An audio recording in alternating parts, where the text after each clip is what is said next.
ka ba sa gusto ng magpaalam sa iyong negosyo? Gusto nang magsara? Atitin, magkukwit na ako kasi ang negosyo ko, bukod sa pagod na ako, na-stress pa ako sa maraming utang, palugi pa, higit sa lahat, ngayon ay napaka-tumal. Oh.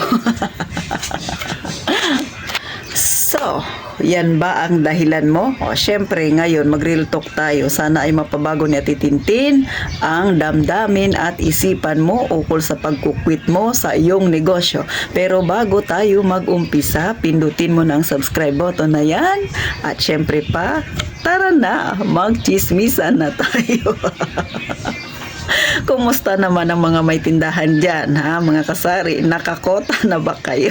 Si Ate Tintin, sige lang kangirit, wala pa nga akong kota, ha? Ang aking paninda, ang aking kita, ang aking benta ay parang spaghetti, pababa ng pababa, hindi pa tumataas.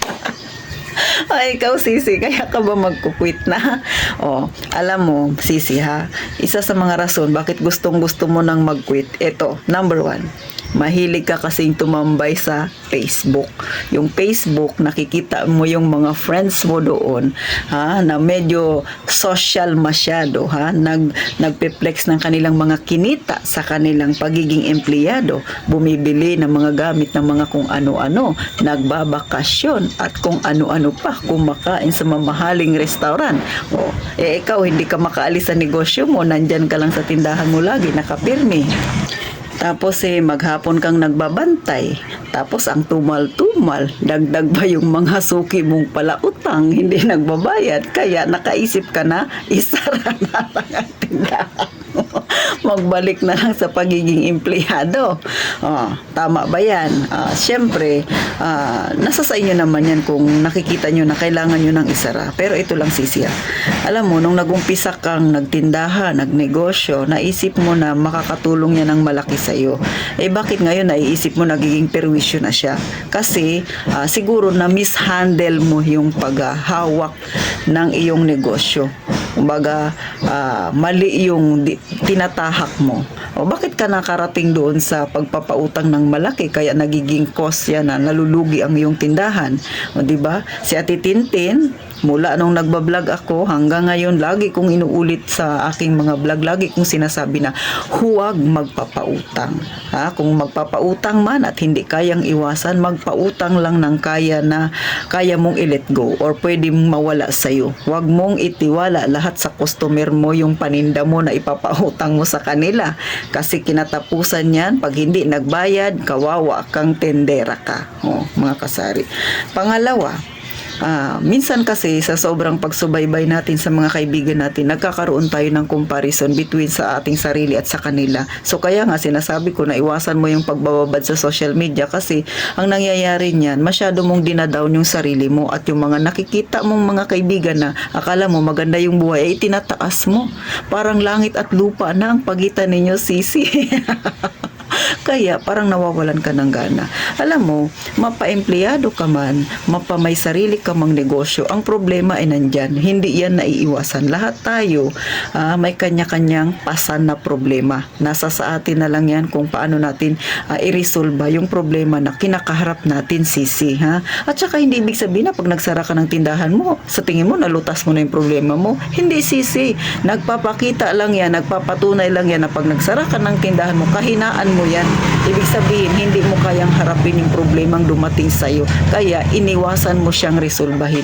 Kaya, tinalikuran mo yung problema imbis na harapin mo.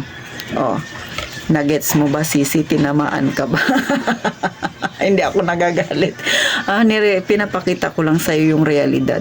At saka yung mga nagtatrabaho na yan, Sisi, hindi ibig sabihin na maganda rin yung kinahihinat na ng kanilang buhay. Meron dyan, mahilig lang mag-flex sa social media, pero pag uungkatin mo yung buhay nila, hindi naman ganun. Hindi lahat ng nakikita mo sa social media ay totoo, Sisi. Hindi lahat ng ipinapakita ng mga picture na nakikita mo, video na napapanood mo ay totoo. Karamihan dyan may halong kasinungalingan, mga kasari. Kaya, ang pinakamainam na gawin, iwasan ang pagbababad sa social media. Kung nakaka-trigger yan ng stress mo, nagkakaroon ka ng comparison, iwasan mo ha. Doon sa sarili mo at sa mga kaibigan mo, iwasan mo na lang para hindi ka ma-stress. Pangalawa, doon ka sa problema mo, tumutok. Alamin kung anong problema ng iyong negosyo, ano ba ang solusyon na magagawa, yun ang isipin mo. At higit sa lahat, sisi ha, mag-pray ka. Nabigyan ka ng guidance na yan, ng ating Panginoon na ibigay sa iyo yung tamang solusyon na gagawin mo. Kasi nga, tayo ay tao lang, hindi sa lahat ng pagkakataon perfecto yung ating nagiging desisyon. So, kailangan natin ng guidance mula sa ating Panginoon. So, yun ang pinaka-the best. At saka, pag may problema, harapin. Huwag tatalikuran. Kasi hindi mo mariresolve yung problema pag tinalikuran mo. Alamin kung saan ba nanggagaling yung problema na yun. At kung hindi mo na talaga kaya, at meron ka namang mga kaibigan na totoo sa'yo, na sa hirap at ginhawa sasamahan ka, hindi masamang humingi ng payo o kaya tulong. Ano bang maipapayo mo sa akin, Beshi? Ganito ba? Tama ba? Ang isa pa, mga kasari, kung talagang desidido ka ng magsara ng iyong negosyo, para sa akin magsasara lang ako ng negosyo ha. Ito ay opinion ko lang. Kung kaliwa, kanan, harap, likod na ang utang ko. Ibig sabihin, baon na ako sa utang na talagang wala na akong pupuntahan. Yung lampas ulo ko na yung utang ko. Pero kung yung utang ko, kayang-kaya ko pa namang bayaran at sa tingin ko ay magagawan ko pa ng paraan, hindi ko ipagpapalit yung sarili kong negosyo doon sa babalik ako sa pagiging empleyado. Kasi doon na ako galing. Alam ko na yung pasikot-sikot doon. Alam ko na yung damdamin ko noon bilang empleyado. Ito na nga yung gusto kong buhay. Pero syempre, ito yung gusto ko. May kaakibat din itong problema. Pero haharapin ko yun. Kailangan lang maging matatag ka, buo ang loob mo. At syempre pa, humingi ka ng tulong sa ating Panginoon para makayanan mo lahat ng mga yan. So, si Ate Tintin, ganun lang. Gaya ninyo, napagdaanan ko rin yung lumubog yung tindahan ko. At hindi lang ako, kahit yung ibang mga nagbablog. Pinapakita rin nila yung realidad na sila man din ay nakadaan sa mga ganong pagsubok. Nagsara, tapos muling bumalik, ngayon pinipilit na makaahon. So, ibig sabihin, hindi lang ikaw na nanonood kay Ate Tintin ang nakakaranas niyan, kundi halos lahat ng mga nagninegosyo ay naranasan yan. Kaya, huwag kang mawala ng pag-asa, sisi. Palakasin mo lalo yung loob mo. Walang magpapalakas sa'yo, kundi ikaw mismo sa sarili mo, ha?